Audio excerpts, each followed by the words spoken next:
Hi, welcome to Anil's lectures. When we talk about algorithms, we often also come across time complexity of algorithms that are used to categorize algorithms. My name is Anil Bulai, and in this video we will discuss the time complexity and the BigO notation. Most of the time we will talk about time complexity of an algorithm. But first, let's try to understand the purpose of time complexity and how to think about it once we have an algorithm. Basically, you have a code that processes data. This may take some time, and you probably also want to know which algorithms are faster. You might be thinking, why not time it? Well, seconds aren't really a good way to measure the speed of an algorithm, because the performance of an algorithm can be different on different computers. It may be faster on one computer and slower on another.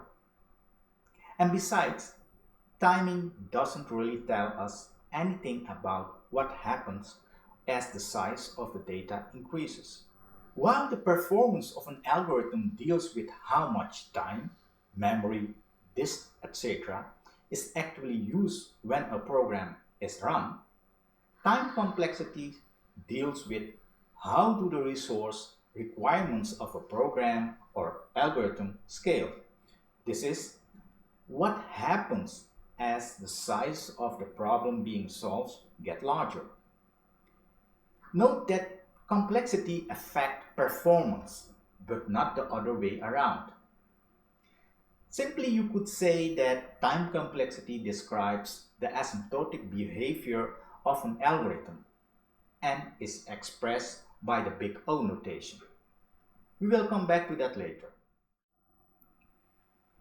When we are trying to find the complexity of an algorithm, we are not interested in the exact number of operations to the problem size.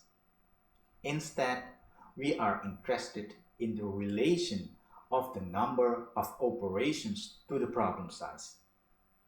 The time complexity of a linear algorithm is given in green color in this graph. The problem size in this graph is the number of elements. In the graph, we can see that for a linear algorithm, the number of operations doubles if the problem size doubles. We are usually interested in the worst case time complexity, which is denoted as Tn. This means we are interested in the maximum number of operations that might be performed for a given problem size. For example, when we are inserting an element into an array, we have to move the current element and all of the elements that come after it one place to the right in the array. In the worst case, inserting at the beginning of the array, all the elements in the array must be moved. Therefore, in the worst case, the time for insertion is proportional to the number of elements in the array, and we say that the worst case time complexity for the insertion operation is linear in the number of elements in the array.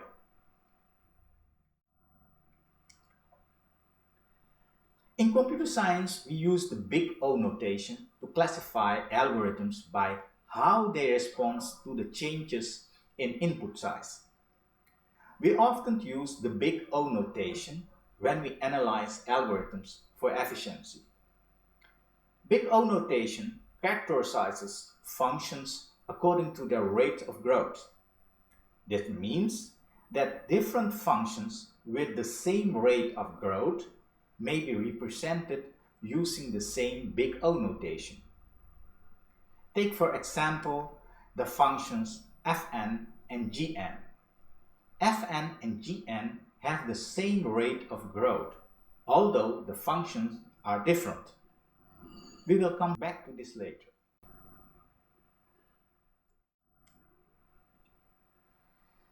Now, how do we find the big O? Suppose one might find that the time, or the number of steps it takes to complete a problem of size n is given by Tn. And Tn is defined as 5 times n squared minus 2n plus 10.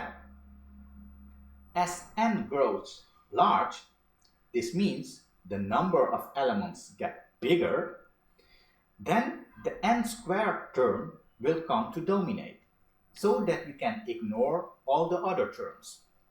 Take for example the situation when n equals 400. Then the term 5n squared will 1000 times as large as the 2n term. That is 800,000 versus 800. So ignoring the lower term to n would have negligible effect on the expression's value for most purposes. Also, when we compare to any other order of expressions, for example, an expression containing a term n to the power of 3 or n to the power of 4, then the coefficients, in our example 5, 2, and 10, become irrelevant. So for our example, we could say that Tn grows at the order of n squared, and we write Tn is in the order of n squared. Note that the is sign is not meant to express equal to in its normal mathematical sense. The is sign is a more colloquial is. We can write Tn also as Tn is an element of the order of n squared. This is sometimes considered more accurate. Great that you have watched this video to the end. I hope you now know what the big O and time complexity are. Well, see you in the next video, and thanks for watching.